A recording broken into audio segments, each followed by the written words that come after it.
যা গরম পড়েছে, এই গরমে খাওয়ার জন্য একটা দারুণ মিষ্টির আইটেম এটা। তোমরা হয়তো ভাপা দই অনেকেই জানো বা খেয়েওছো, কিন্তু আজকের আমার এই রেসিপিটা, এটা ভাপা দই কিন্তু একটু অন্যরকম এবং একটা খুব সুন্দর টুইস্ট আছে। এর জন্য ভিডিওটা পুরোটা ভালো করে দেখো, তাহলে বুঝতে পারবে। এর জন্য আমি একটু গন্ধরাজ লেবুর থেকে গায়ের যে খোসাটা সেটা কুড়িয়ে নিচ্ছি, আর একটু গাছের, নিজে বাড়িরই গাছের গন্ধরাজ লেবুর একটা পাতা নিয়ে ছিঁড়ে নিলাম।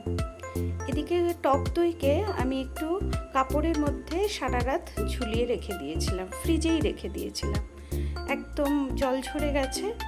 এবার এর মধ্যে একটু কনডেন্সড মিল্ক দিলাম। আমি 1 কাপ টক দই নিলে 1 কাপ কনডেন্সড মিল্ক নিতে হবে, মানে দুটোই সমান পরিমাণ। এবার এর মধ্যে ওই গন্ধরাজ লেবুর যে জেস্টটা কুড়িয়েছিলাম সেইটা অ্যাড করে দিলাম, দিয়ে এটাকে একটু মিশিয়ে নিচ্ছি। এবার এর মধ্যে আমি একটু গন্ধরাজ লেবুর রসও অ্যাড করছি, একটা লেবুর অর্ধেকটা রস আমি ব্যবহার করছি।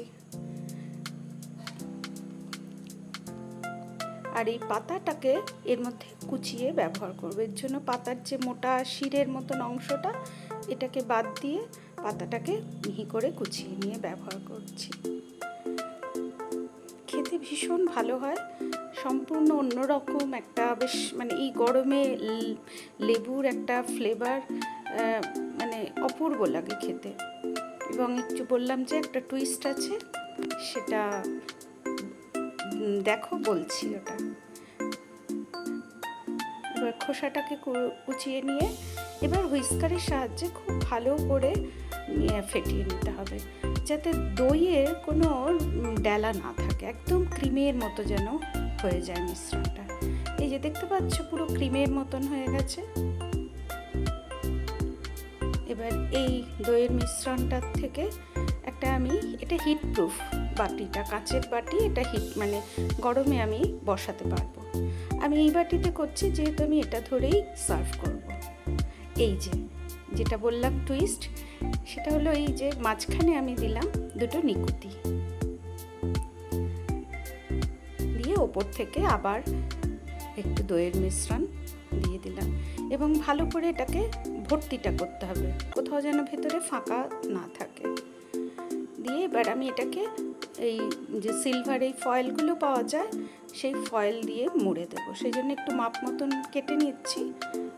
এবার তোমাদের যদি এরকম হিটপ্রুফ কাচের বাটিতে অসুবিধা মনে হয়, তোমরা স্টিলের টিফিন বক্সের মধ্যেও অনায়াসে করতে পারো। স্টিলের টিফিন বক্সে পুরো মানে মিশ্রণটা এভাবে দিয়ে নিলে, দিয়ে ওপর থেকে ঢাকনা দিয়ে দেবে। আমি যেহেতু এই পাত্রে করছি, কেন আমি যেহেতু এটা ধরেই একদম সার্ভ করে দেবো, সেই জন্য। আর বড় পাত্রে করলে পিস পিস করে কেটে সার্ভ করে দিতে পারবে। হয়ে গেল আমার এইভাবে 3টে বাটি রেডি করলাম। নিয়ে একটা কড়াইতে অল্প জল দিয়ে তার উপরে একটা স্ট্যান্ড বসিয়ে আমি প্লেটটাকে বসিয়ে দিয়ে উপর থেকে ঢেকে দিচ্ছি। এটা মিডিয়াম ফ্লেমে এটা 15 মিনিট মতন আমি স্টিম করেছি। এই যে চাকুটা ঢুকিয়ে চেক করে দেখে নিলাম, গায়ে কিছু লাগেনি, তার মানে আমার সুন্দর ভাপানো হয়ে গেছে। এবার এটাকে নর্মাল টেম্পারেচারে এনে তারপরে ফ্রিজে 1 ঘন্টা মিনিমাম রেখে সার্ভ করে দিতে হবে। 1 ঘন্টার জায়গায় চাইলে 2 ঘন্টাও রাখতে পারো। একদম ঠান্ডা ঠান্ডা এটাকে সার্ভ করে দেওয়া।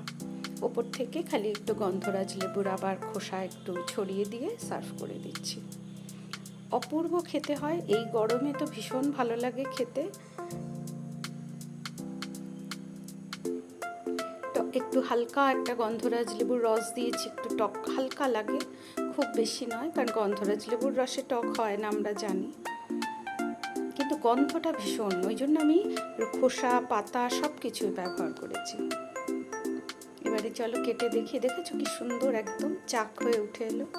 বানিও অবশ্যই।